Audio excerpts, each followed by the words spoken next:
Hello dear students, welcome to Learning Chemistry is Easy and Fun.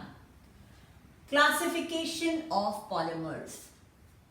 4 different ways that we are going to study. Although this is not complete, there are various other ways that the polymers can be classified.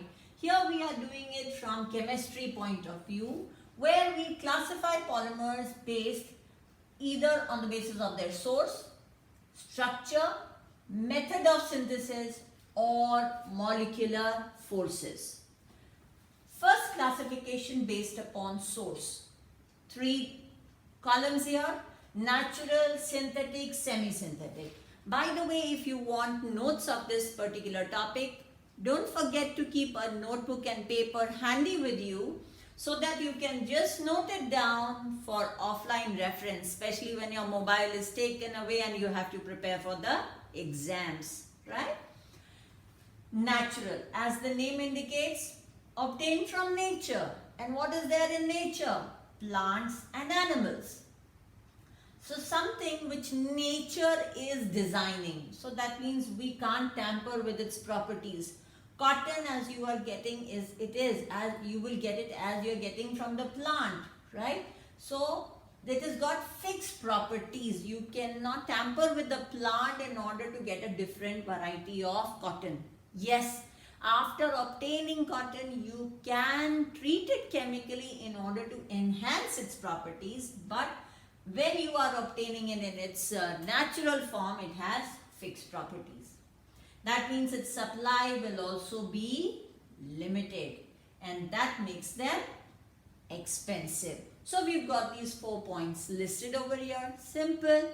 What are the other examples of natural polymers? Why are we calling them as biological? Bio means life. If you notice over here, I've said that these are obtained from plants and animals. They are obtained from bios, life, right? So they are obtained from organisms which are living or which were living. So these are also called as biological polymers. We're taking 2 examples over here, starch and cellulose. Why am I taking these 2 examples here? Is just to help you actually I want you to be independent and to be able to study a topic on your own by taking guidance from this channel. So when you have too many points, what do? Is we tabulate them. Tabulating your study material helps you to recall. And the second thing, if you notice, is colors. Even if you don't learn this chart, if you close your eyes, you will be able to recall the material over here by its color. Try it out. I'm sure you will like it. 2 examples of natural polymers, starch and cellulose. You eat potatoes, right? Starch, full of starch. What is starch in that? These are nothing but polymers of alpha glucose. Cellulose. Cellulose is the one which is, yes, cotton. Just now we were talking about it. These are the fibers. These are made up of monomers of beta glucose. So starch is a polymer of alpha glucose, whereas cellulose is a polymer of beta glucose units. So obviously there are alpha glycosidic bondages, whereas here there is beta glycosidic bondages over here. The details of which are there in your when we talk about the biopolymers. Starch. Just now I spoke about potato, right? This is the reserve food of plants. Whereas cellulose, can you tell me what is cellulose useful for? What kind of animals are able to digest cellulose? Are they able to or not? And how is cellulose useful for you? We go on to synthetic fibers. Definitely, that means these are obtained by artificial means. How do you obtain them? Artificial means in the laboratory, in the industries. We obtain them from petroleum byproducts. That means because these byproducts are cheap and easily available, that is why these polymers are also cheaper.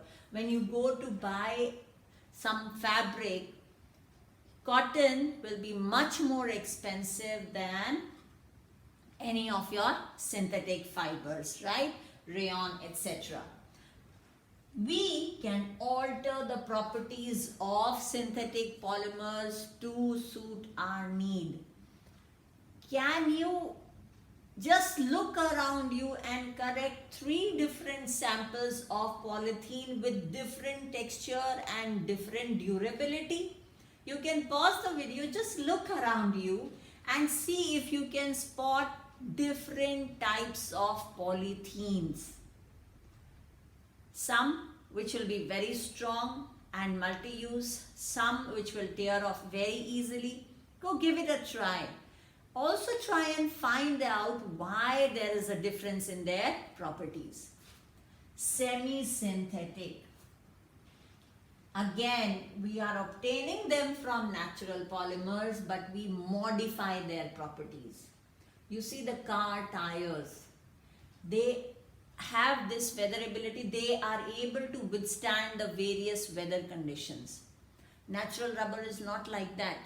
You see normal rubber band, it will become very sticky during the summers and very brittle during the winters. Your vulcanized rubber, that means the rubber which you use in car tires, does not show any of these properties. Otherwise, you would be changing the car tires with every change of season. Why is it so?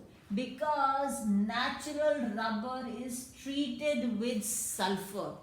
And when it is treated with sulfur, sulfur forms cross linkages, which helps the rubber to withstand or to stand or to avoid it does not get affected by the changes in weather conditions. Can you give me 3 more examples of semi-synthetic, synthetic and natural polymers?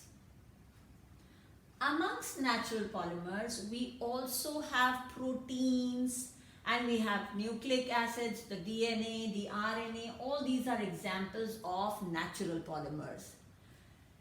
Carbohydrates, proteins, nucleic acids are all responsible or are all the foundation stone of the various processes which are taking place in our body. So we talk about respiration, digestion, circulation.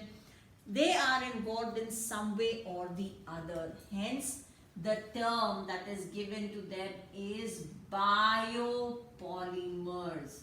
Yes, it is something very much close to biological polymers.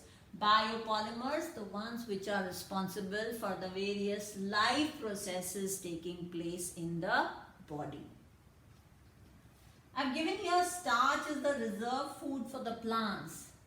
What is the reserve food for animals? In what form is the food stored in your body? In what form are carbohydrates stored in your body? Very good. It is stored in the form of glycogen, right?